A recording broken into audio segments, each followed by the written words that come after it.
கடவுள் இருக்கிறாரா இல்லையா, ஒரு விஷயத்தின் மீது நம்பிக்கை தீர்மானம் கொண்டு வரலாமா கொண்டு வரக்கூடாதா, இந்த குழப்பத்தில் இருப்பவர்கள் கும்பராசிக்காரர்கள். ஆமாங்க, வாழ்க்கையில் நிறைய பார்த்தாச்சு, நிறைய விஷயத்தை தெரிஞ்சுக்கிட்டாச்சு, எல்லாரை பற்றியும் தெரிஞ்சுக்கிட்டோம். ஒரு எல்லையையும் எவ்வளோ எல்லையை ஓட முடியுமோ எல்லாம் ஓடிக்கிட்டே இருக்கிறோம். ஒரு இந்த ஊருக்கு போனால் லாபம் அப்படின்னு சொன்னால் அந்த ஊருக்கு போகலாம். நான் அந்த ஊருக்கு போனால் லாபம்னாங்க, அங்கே போனேன். அடுத்த ஊருக்கு போனால் லாபம்னாங்க, அடுத்த ஊருக்கு போனேன். அடுத்த ஊருக்கு போனால் லாபம்னாங்க, இப்படியே ஊர் மாறியும் போகிறேன். சரி, இந்த உறவை நம்பு லாபம்னா, அந்த உறவை நம்பு லாபம்னா, அடுத்த உறவை நம்புன்னு லாபம்னா, லாபமே இல்லை. உறவை தான் நம்பினேன், நான் நம்புகிறேன், ஆனால் உறவால் லாபம் இல்லை. சரி, இது ஒரு பக்கம். அடுத்த ஒரு பக்கம், நான் எந்த சாமி எல்லா சாமியும் கும்பிட்டுட்டேன், கும்பிடாத சாமி இல்லை சார். சார், ஒருத்தர் மரத்தில் இருக்க சாமின்னா அங்கேயும் போய் பார்த்தேன், மலையில் இருக்குன்னா அதையும் போய் பார்த்தேன், கடலுக்கு நடுவில் இருக்குன்னா அதையும் போய் பார்த்தேன், அதையும் பார்த்துட்டு வந்துட்டேன் சார். பண்ணாத பரிகாரம் இல்லை, நான் நம்பாத நம்பிக்கை இல்லை. இன்றைக்கி ஒன்றே ஒன்று, அவமானப்பட்டு அசிங்கப்பட்டு வருத்தப்பட்டு என்கிட்டயே திறமை இருக்கா இல்லையான்னு நானே என்னை பார்த்து கேள்வி கேட்க, ஏண்டா பிறந்தாய், ஏன் பிறந்தாய் மகனே, ஏன் பிறந்தாய், இது மாதிரி பாட்டு பாடுற இடத்துல நான் நிற்கிறேன் சார். இதுதான் கும்பராசியோட இன்றைய நிலை. இப்போ கும்பராசிக்கு கேட்குற கேள்வி, நான் ஏன் பிறந்தேன், உனக்கு என்ன பிரச்சனை கடவுளே, என்னை ஏன் படைச்சி நீ எவ்வளோ ஆனந்தமாக இருக்கிற. நான் கும்பராசிக்காரவங்களுக்கு எளிமையாக ஒரே ஒரு வார்த்தை, ஒரு டைரக்டரை பற்றி சொல்ல போகிறேன். திரைப்படம் எடுத்த ஒரு இளைஞர், சின்ன பையன்தான், பெரிய பையன்லாம் கிடையாது, அந்த இளைஞனை பற்றி உங்களுக்கு சொல்ல போகிறேன். வெயிட் பண்ணுங்கள், அந்த ஒன்று மட்டும் தெரிஞ்சுக்கிட்டால் போதும். கும்பராசிக்காரர்கள் ஏன் பிறந்தேன் அப்படிங்கிற கேள்விக்கு இன்னும் விடை இருக்குது. இப்போ நீங்கள் கேட்குறதுக்கான விடை இப்போ இல்லை. சுவாமி ஒரு விடையை கொடுக்க தயாராக இருக்கார், வருவார். கண்டிப்பாக ஒரு காலம் உங்களுக்கு வரும், அதுக்கான விடை கிடைக்கும். இப்போ இந்த நேரத்தில் இந்த கேள்வி உங்கள் மனசில் படும், அப்போ சில பதில்கள் கிடைக்கும். ஆமாம் ராஜா, உனக்கு ஒரு பொறுப்பு இருக்குது, சில காரியங்கள் இருக்குது, சில உறவுகளை நீ மேம்படுத்தி பார்க்கணுன்னு ஆண்டவன் எழுதியிருக்கிறான், உன்னால் சில உறவுகள் உயரணும்னு ஆண்டவன் எழுதியிருக்கிறான், உன்னால் சில உறவுகளுக்கு வசந்த காலம் வரணும்னு எழுதியிருக்கிறான், அதனால தான் நீ பிறந்த. இதுதான் ஆண்டவன் சொல்கிற விடை. ஏங்க, என்னால் எல்லாருக்கும் வரணும்னு சொல்கிறீங்க, எனக்கு வரக்கூடாதா, எனக்கு வராதா, இப்படி உங்களுடைய ஆதங்கம் எனக்கு புரியுது. கும்பராசியாக பிறந்துட்டோமே. கும்பத்தில் நம்ம பாருங்கள், கோவில்கள்லாம் பூஜை பண்ணுவாங்க, ஹோமங்கள் பண்ணும்போது கும்பத்தில் சாமியை ஆவாகனம் பண்ணி,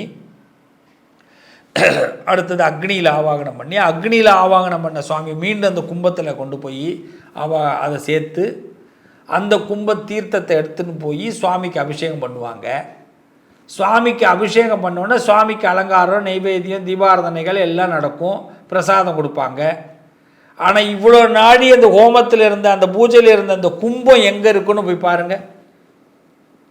இவ்வளோ நாடி அந்த கும்பத்தில் தானே சாமி ஆவாகனம் பண்ணாங்க, அக்னியிலையும் ஆவாகனம் பண்ணி அந்த நெருப்பில் இருந்த சுவாமியையும் அந்த கும்பத்தில் தானே கொண்டு வந்து சேர்த்தாங்க.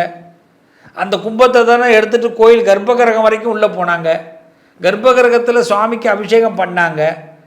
சுவாமிக்கு அடுத்தது அபிஷேகம் பண்ண பிறகு அலங்காரம் பண்ணாங்க, தீபாரணம் பண்ணாங்க. மீண்டும் நான் சொல்கிறேன், ரிப்பீட்டு, வந்தால் சுட்டா ரிப்பீட்டு. இப்போ அப்படியே திரும்பி அதே மாதிரி. ஆனால் இப்போ அந்த கும்பம் எங்கே, அவ்வளோதான். ஏன் பிறந்தாய் மகனே, ஏன். இப்போ கும்பம் பாட முடியுமா?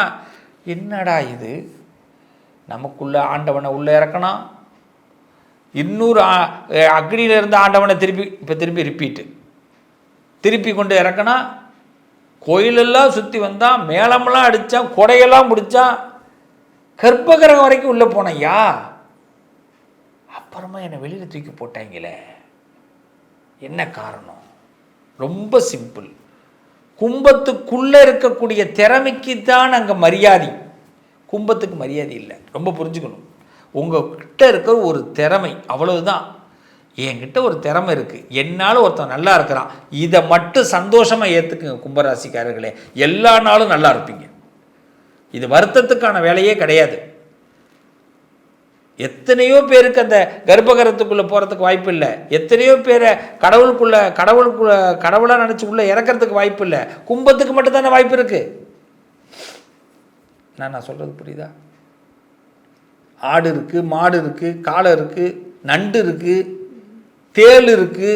எதுலையாவது கொண்டு போய் செய்கிறாங்களா அந்த வேலையை? என்னங்க நான் பேசுகிறது சரிதானே? கும்பத்துக்கு மட்டும்தான் அந்த வாய்ப்பு. அப்போ கும்பம் உயர்ந்த இடத்துல தான் இருக்குது. அது திறமை முடிஞ்ச உடனே அவங்கள கும்பத்தை நவுத்தி வைக்கிறான். திருப்பி தேவைப்படும் போது கும்பத்தை திருப்பி உட்கார வச்சு நூல் சுற்றி திருப்பி கும்பத்தை வச்சு சுரும்பி சாமி இது பண்ணுறான். அடேங்கப்பா, இதை விட உதாரணம் என்ன சொல்ல முடியும்? அப்போ கும்பம் என்றைக்குமே ரிப்பீட்டு வாழ்க்கை. கும்பம் வந்து ஏதாவது சொல்லுவாங்கள்ல, எண்டே கிடையாது, எண்டு கிடையாது கும்பத்துக்கு. அப்போ கும்பம் ஒரே ஒரு விஷயத்தை தெரிஞ்சுக்கும், என்னால் 10 பேர் சந்தோஷமாக இருக்காண்டா, போடா, என்னை பார்த்து வணங்குற அளவுக்கு ஆண்டவன் வச்சுருக்காண்டா, அவ்வளோதான். ஆனால் கும்பராசியை கண்டு மதிக்காதவர்களே கிடையாது. எல்லாரும் மரியாதை கொடுப்பாங்க.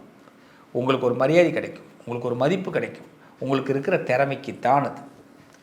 அப்போ என்ன திறமை உங்கள்கிட்ட இருக்குது? அதிகபட்சம் முதல் திறமை எல்லாருக்கும் உதவுற எண்ணம். கடவுள் யார்? எல்லாருக்கும் உதவுறார். கடவுள் என்ன செய்கிறார்? கஷ்டப்படுறவனுக்கு ஹெல்ப் பண்ணுறார், நல்லவனை இன்னும் உயர்த்துறார், அவரை துதிப்படுறவனை இன்னும் நல்லா உயர்த்துறார். அதனால தான் சொல்லுவாங்க, கடவுள் மந்திரத்தை அதிகமாக சொல்லுன்னுவான். கடவுள் மந்திரம் சொல்லிக்கிட்டே இருக்கும் போது நமக்கு கவலைகள் காணாமல் போயிடும். எல்லா எத்தனை கவலைகள் இருந்தாலும் காணாமல் போயிடும். கடவுள் மந்திரம் கும்பராசியை பொறுத்த வரைக்கும் மந்திரம்தான். ஞாயிற்றுக்கிழமை என்ன, நான் எல்லாம் உங்களுக்கு இப்போ விரைவில் அடுத்த வீடியோ சொல்ல போகிறேன். எல்லா ராசிக்கும் சொல்ல போகிறேன். ஞாயிற்றுக்கிழமை என்ன மந்திரம் சொல்லணும், திங்கக்கிழமை என்ன மந்திரம் சொல்லணும், உங்களுக்காக நான் எழுதியும் வச்சுக்கிறேன். எல்லா ராசிக்கும் மந்திரம் சொல்ல போகிறேன். அதில் கும்பராசி முதலிடம். அதாவது கிழமை வாரியாக என்னென்ன மந்திரம் சொல்லணும், புரியுதுங்களா? எந்தெந்த மந்திரம் சொல்லணும் அப்படிங்கிறத நான் சொல்லித்தர போகிறேன். பாருங்கள், உங்களுக்காக நான் எழுதியும் வச்சுக்கிறேன், மறந்துடுவேன்னு. அப்போ அந்த பதிவை நீங்கள் அடுத்து பார்க்கும்போது அந்த மந்திரத்தை சொல்லும் பொழுது சீக்கிரமாக உங்கள் திறமை இன்னும் வெளிப்படும். உங்களை யாரும் தூக்கி போட மாட்டாங்க. உங்களுக்கான தகுதி உயரும், உங்களுக்கான விருப்பங்கள் உயரும், விருப்பம் நிறைவேறும். வாழ்க்கையோட வெற்றியை நீங்கள் ருசிப்பீங்க. சுவாமி தூக்கி போட்டுறாங்களேன்னு வருத்தப்படாதீங்க. இவ்வளோ நாள் நம்ம இந்த இடத்துல யாரும் ஏற முடியாத இடத்துல, யாரும் வைக்க முடியாத இடத்துல நம்மளை ஆண்டம் வச்சிருக்கிறானே, அதுக்கு சல்யூட். அவ்வளோதான். என்ன சார் சங்கடம், என்ன சங்கடம்? மனுஷங்க நம்மளை பார்த்து சந்தோஷமாக பேசலை, அவ்வளோதான். நமக்கு ஒரு ஆறுதலாக தோல் அப்படி தட்டுறதுக்கு ஆள் இல்லை, அவ்வளோதான். நான் இருக்கேன். எஸ், அவ்வளோதான். நாங்கள் இருக்கேன். கை கொடுங்க, கைது பண்ணுங்க, பிடிச்சி. இதுதான் நிழலாக கடவுள் இருப்பார். உங்களை கீழே இறக்கிட மாட்டார். உங்களுடைய உதவி நிறைய பேருக்கு தேவை. உங்களுடைய வாழ்க்கையுடைய தரமே அதுதான். அப்போ கும்பராசிக்காரர்கள் கோபுர தரிசனம் அதிகமாக பண்ணுங்கள். நீங்கள் கோயிலுக்குள்ளேயே போய் சாமி கும்பிட வேணாம். கும்பராசிக்காரங்க கோபுர தரிசனம் அதிகமாக பண்ணுங்கள். எங்கெல்லாம் கோபுர தரிசனம் பண்ணுறீங்களோ அங்கெல்லாம் உங்களோட வாழ்க்கையில் நிச்சயம் அடுத்த சாந்த நிலை அடைவீங்க, நிம்மதி அடைவீங்க, இலக்கு அடைவீங்க. எந்த கோயிலுக்கு வேணாலும் போங்க, முதல்ல கோபுர தரிசனம், ராஜகோபுர தரிசனம், அப்புறம் விமான தரிசனம், மூலவர் தரிசனம், எல்லா தரிசனம் பண்ணுங்கள். அதில் எல்லா சுவாமியோட கோபுரத்தையும் பார்த்துட்டு வாங்க. எல்லா கோபுரமும் இருக்கிற மாதிரி ஒரு இடத்துல, எல்லா கோயிலையும் ஒரு இடம் இருக்கும், அந்த இடத்துல உட்காருங்க. ஒரு 10 நிமிஷம் உங்களை அப்படியே ஆகர்ஷணமாக ஏற்றிங்க, உங்களுக்கு பவர் ஏறுங்க. நீங்கள் என்ன நினைக்கிறீங்களோ ஒரு மந்திரத்தை சொல்லுங்கள். எல்லா மந்திரம் சொல்லித்தர போகிறேன், அடுத்தடுத்த பதிவில் பார்க்கலாம். நீங்கள் அப்போ கும்பராசி தோல்வி வராது. நீங்கள் ரோட்டில் போகும்போது, ட்ராவலில் போகும்போது ஒரு கோபுரத்தை பார்த்து அப்படி வணங்குனீங்கன்னா போதும், அந்த கோபுரத்தில் இருக்கக்கூடிய அந்த பவர் உங்களுக்கு வந்து சேரும். நீங்கள் பவரான ஆசாமி, பயப்படாதீங்க, நல்லதே நடக்கும்.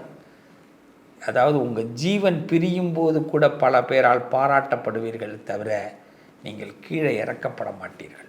அப்படிப்பட்ட நல்ல நேரம், நல்ல ஜாதகம், இது நல்ல துவக்கம். உங்களை புரிஞ்சுக்கிங்க, ஃபீல் பண்ணாதீங்க, நல்லதே நடக்கும்.